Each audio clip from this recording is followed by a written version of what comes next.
స్మరణ చేయండి.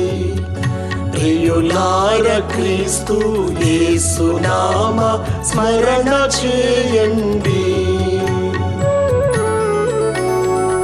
యేసు నామ స్మరణ వలన ఎట్టి కష్టమైన తొలగును. యేసు నామ స్మరణ వలన ఎట్టి సౌఖ్యమైన కలుగును. యేసు నామ స్మరణ వలన ఏది పోదు ఏది రాదు.